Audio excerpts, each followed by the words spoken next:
আমি মা আমার কলজে ফাইটে যাচ্ছে, আমি বুঝতে পারছি বাবা। সওয়াল অপরাধ করেছি আমি রাষ্ট্রের কাছে, সওয়ালের জান কাছে। আমি আপিল চাই, আমার চাল বাড়িতে শুকাইছে, আমার চাল নিয়ে যে চাল নিয়ে করে কিনে খাই। আমার তো টাকা পয়সা নাই যে আমি যা আপিল করতে পারবো, কিন্তু এটা বললে কি কোনো ফায়দা হচ্ছে কি? সন্তানের জন্য যে একজন মায়ের বুকটা কতটা ফাটতে পারে তা হয়তো পৃথিবীর কোনো পাল্লায় মাপা সম্ভব নয়। সন্তান যতই বড় বা জঘন্য অপরাধ করুক না কেন, মায়ের চোখে সে সবসময় আদরের। কিন্তু সেই অন্ধ স্নেহ যখন রাষ্ট্রের সবচেয়ে বড় ন্যায় বিচারের সামনে এসে দাঁড়ায়, তখন পরিস্থিতি ঠিক কেমন হয়? অবশিশু রামিসার সাথে ঘটে যাওয়া সেই মর্মান্তিক এবং নিষ্ঠুর ঘটনার কথা তো আপনাদের সবারই জানা। মহামান্য আদালত ইতিমধ্যে এই ঘটনার প্রধান আসামিদের সর্বোচ্চ আইনি সাজার রায় ঘোষণা করেছে। জেলের অন্ধকার প্রখণ্ডে এখন চরম পরিণতির দিন গুনছে প্রধান আসামি সোহেল এবং তার স্ত্রী স্বপ্না। সবাই যখন নিশ্চিত যে এটাই তাদের জীবনের শেষ পরিণতি, ঠিক তখনই ঘটল এক অভাবনীয় এবং চাঞ্চল্যকর ঘটনা। নিজের ছেলেকে চূড়ান্ত সাজার হাত থেকে বাঁচাতে সরাসরি গণপ্রজাতন্ত্রী বাংলাদেশের মাননীয় প্রধানমন্ত্রী জনাব তারেক রহমানের কাছে এক হৃদয় বিতরক আর্থী জানালেন সোহেলের মা। কাঁদতে কাঁদতে তিনি প্রধানমন্ত্রীকে এমন কিছু কথা বলেছেন যা পুরো ঘটনার মোড় এক নিমিষেই নতুন আলোচনার দিকে ঠেলে দিয়েছে। ছেলেকে বাঁচাতে প্রধানমন্ত্রীর কাছে ঠিক কি জীবন ভিক্ষা চাইলেন সোহেলের মা? প্রধানমন্ত্রী কি সত্যি তার এই কান্নায় গলে গিয়ে নতুন কোনো বিবেচনা করবেন? সুপ্রিয় দর্শক, আজ আমরা আপনাদের জানাবো এই শ্বাসরুদ্ধকর ঘটনার পুরো ইনসাইড স্টোরি। পুরো ভিডিওটি 1 সেকেন্ড স্কিপ না করে একদম শেষ পর্যন্ত দেখতে থাকুন। শিশু রামিসার প্রতি যে অমানবিক আচরণ করা হয়েছিল তার পরিণতি হিসাবে দেশের প্রচলিত বিচার ব্যবস্থা অনুযায়ী অপরাধীদের সর্বোচ্চ এবং দৃষ্টান্তিমূলক সাজার আদেশ দেওয়া হয়েছে।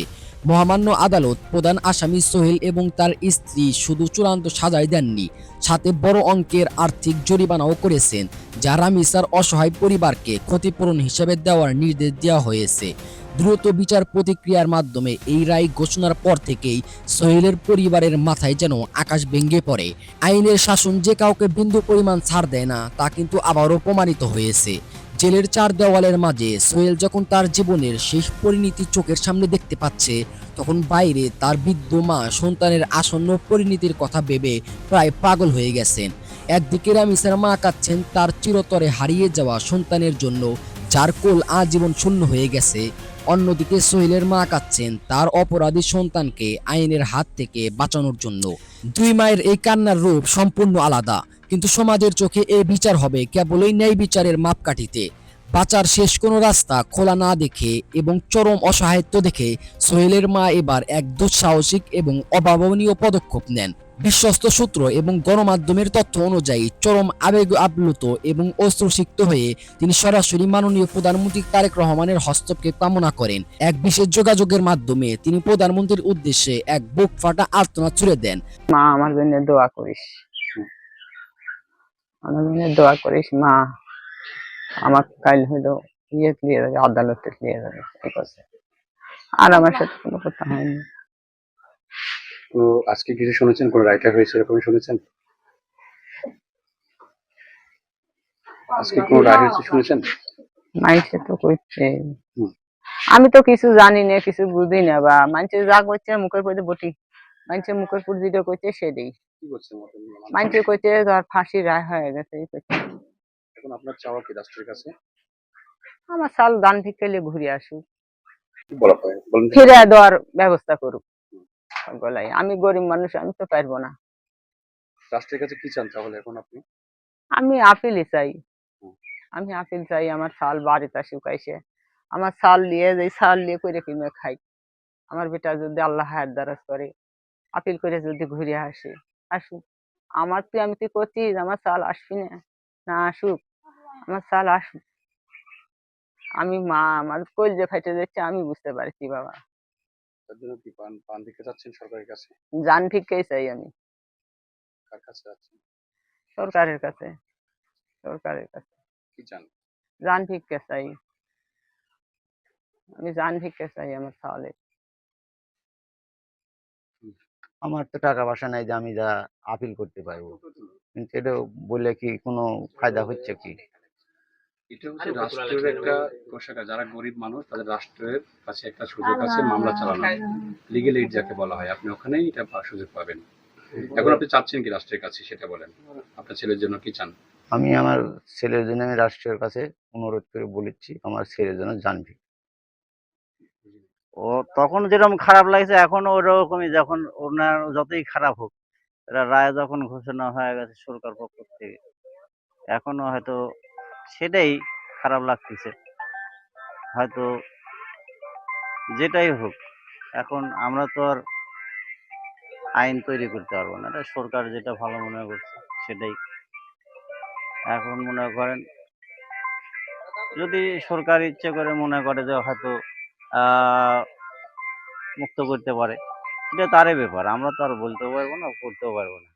সম্প্রতি মিরপুরে ঘটে যাওয়া রমেশা হত্যার, ধর্ষণের পর হত্যার যে অভিযোগটি হয়েছিল, সেটা নাটোরের সিংড়ায় সোহেল রানা নামক একটি হচ্ছে যে মানুষ দ্বারা ঘটেছিল, যা সত্য প্রমাণিত হয়। আদালত তাকে তার পরিবার সহ দুজনকেই, স্বামী স্ত্রী দুজনকেই ফাঁসির রায় দিয়েছে। আমরা চাই এই দ্রুত রায়টি যেন কার্যকর হয়, এবং পাশাপাশি আমরা সচেতন নাগরিক হিসেবে চাই, সারা দেশে প্রতিনিয়ত এই ধরনের ধর্ষণের ঘটনা ঘটছে, ছোট থেকে বড়। আমরা চাই 5 কার্য দিবসের মধ্যে যে ঘটনাটি বিরল, বাংলাদেশের বুকে বিরল হয়ে থাকবে, ঠিক তেমনিভাবে সারা বাংলাদেশেই এই ধর্ষণ রোধে আমরা খুব দ্রুত অন্যান্য যেগুলো মামলা আছে সেগুলো রায় বাস্তবায়ন দেখতে চাই। পাশাপাশি একটি আবেদন জানাতে চাই সরকারের কাছে, যে যারা এই ধরনের ঘটনার সাথে জড়িত, তাদের অনেকের সন্তান আছে, তারা তো আর অপরাধী নয়, তাদের বাবা মায়ের অপরাধের দায় তো তাদের উপর আসবে না। কিন্তু তারা যখন এই দায় তাদের উপর দেওয়া হবে, সমাজ তাদেরকে কটাক্ষ করবে, অনাদরে যারা বড় হবে, তাদের দায়টা কে নেবে? আসলে সমাজ তো আসলে দায় নেয় না।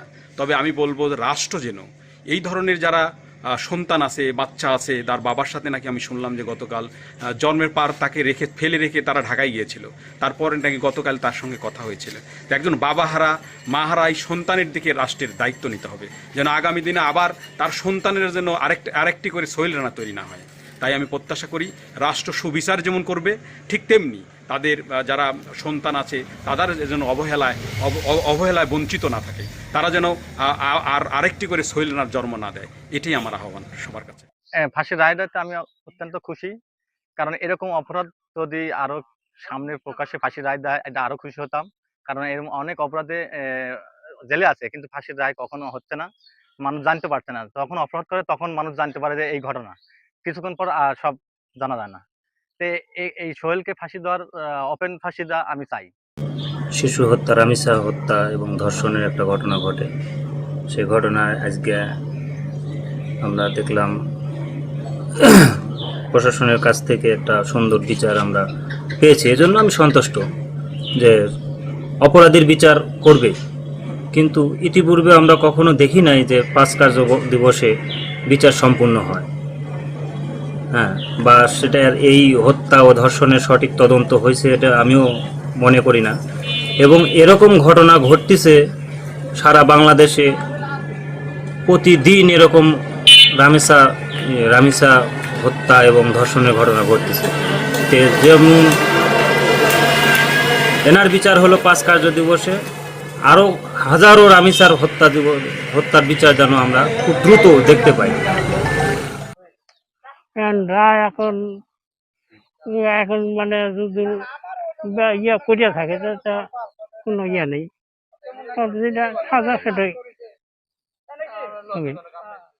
সোহেল বছর 3 আগে গ্রাম থেকে চলে গেছে, মানে ঋণের দায়ে চলে যাওয়ার পর মানে এলাকা আসে না, দ্বিতীয় কাজ করেছিল, চলে আসে।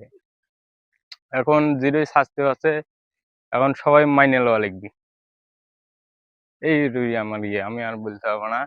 এই জন্য একসাথে চলাফেরা করেছি, মানে খুব খারাপ লাগছে, বুঝতে পারছেন? এই যে খারাপ লাগছে, ধরেন একসাথে চলাফেরা করেছি, এখন হুট করে একটা কাজ হয়ে গেছে। এখন তো ধরেন নিজের সন্তান হইলেও তো একটা হইলো নি যে এই কাজ করেছে, এইটুকুই। আমি আর কি বলবো, কিছু বলার নেই। হ্যাঁ, খারাপ তো লাগবেই। একসাথে চলাফেরা করেছি, শুরু থেকে দেখা হচ্ছে, কথাবার্তা হচ্ছে, এমন ছিল না। এখন ঢাকার যায় এই যে কাজটা করেছে, মানে কেউ মানে গ্রামের বিশ্বাস করছে না, গ্রামের লোক কেউ বিশ্বাস করছে না। এখন ধরেন সরকারের কাছে আবেদন যাতে ইয়ে হয়, যাবজ্জীবন কারাদণ্ড হয়, এই জন্যই মানে ইয়ে করি। ফাঁসি তো রায় হয়ে গেছে, তাহলে এখন কি আপিল করে চাইতে হবে? এখন যদি সরকার পক্ষে যদি আপিল যদি ইয়ে করে তে করবি, এছাড়া তো কিছু করার নেই। এরা হলো গরিব মানুষ, সাধারণ মানুষ। এখন ছাওয়াল একটা দুর্ঘটনা ঘটাছে, এখন যে ইয়ে করা তা তো বলতে পারবি না। আমরা তো আমার কাছে তো মোবাইল টোবাইল নাই, কে যেন এসে বললো যে এই হতে আপনার ছেলের রায় হয়ে গেছে, এই কথা বললাম। সরকার যেটা করেছে ওটাই, যে রায় আছে ওটাই ভালো। উনি যে অপরাধ করেছে সেই অপরাধের শাস্তি মৃত্যুদণ্ড, তাতে আমি খুশি। আমার পক্ষ থেকে কোনো অর্জনে কোনো সুপারিশ নাই, কি আপিল নাই, কিছু নেই, আমি তাতে খুশি।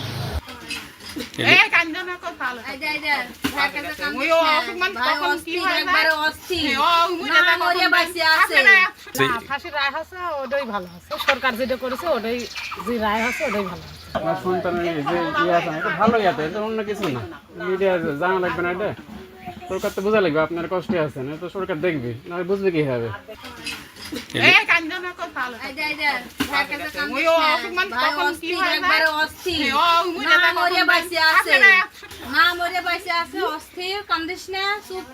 কিন্তু এরা শুনেন, এরা কথা বলার মতো শক্তি আর ভিতর থেকে আসিচ্ছে না। এরা কত কথা বলবি,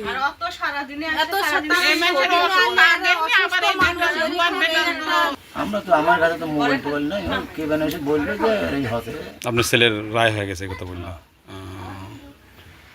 এখন আমরা কি করে, মারে নাই টাকা পয়সা, আমরা আমরা গরিব মানুষ, চলতেই পারি না। ইচ্ছে আমরা করি, আমার লাভ আছে, টাকা পয়সা না দিলে ইচ্ছে করি, আর আমার ইচ্ছে ওই তো নাই নাই ওই নাই। এই শীতে কাল থেকে কোথা করলে মোবাইলে তেনেগা কোথা হবে। আমার একটু পয়সা করি না দিলে কি উদ্যোগ নিব, আমার পয়সা করি আছে। এখন আমি এলাকার সন্তান বা রানা আমার প্রতিবেশী, সে শর্তে যে মনে করেন হয়তো এর আগে যে ঘটনাটা রনিসার সাথে ঘটেছে, আমি একটা বাবা হিসেবে আমার খারাপ লাগাই স্বাভাবিক, এটা সব বাবারই লাগা উচিত। এখন যেহেতু মনে করেন আমার এলাকার সন্তান, যতই খারাপ হোক ভালো হোক, এখন বিষয় হলো মৃত্যুদণ্ড রায় ঘোষণা হয়ে গেছে, সে শর্তে আমাদেরও একটু খারাপ লাগে। এখন এই বিষয়ে কোনোটাতেই আমরা এখন মনে করি সেইভাবে আমরা বলতে পারবো না যে হয়তো কেন ফাঁসি দিল, আবার হয়তো তার দুজনারই কেন ফাঁসি হলো, এগুলার বিষয় হলো আইনের বিষয়। এগুলো আইন যেটা ভালো মনে করছে করছে। সে অন্য ছেলের হাত ধরে চলে গেছিলো, দেখে তাকে ত্যায্য করা হয়েছে। উনি যে অপরাধ করেছে সেই অপরাধের শাস্তি মৃত্যুদণ্ড, তাতে আমি খুশি। আমার পক্ষ থেকে কোনো অর্জনে কোনো সুপারিশ নাই, কি আপিল নাই, কিছু নেই, আমি তাতে খুশি। অন্য হচ্ছে কি, যে ছেলের কথাবার্তার বাপ মা শুনে না, সেই ছেলের উপর দয়া মহব্বত আমার নেই।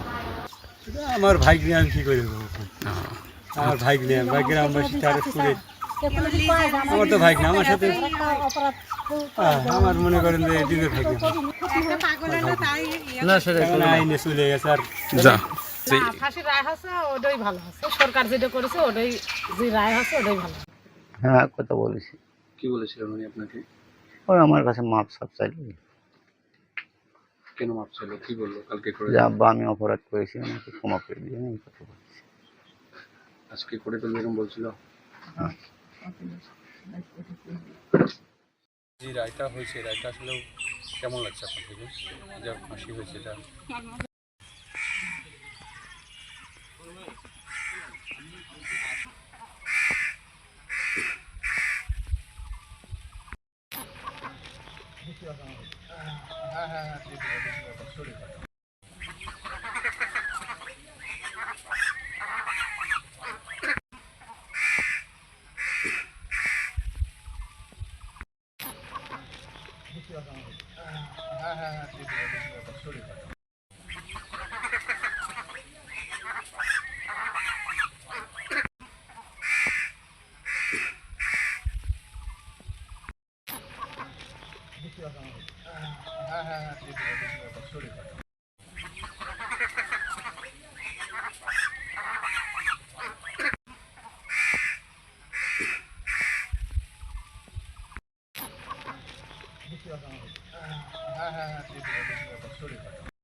এই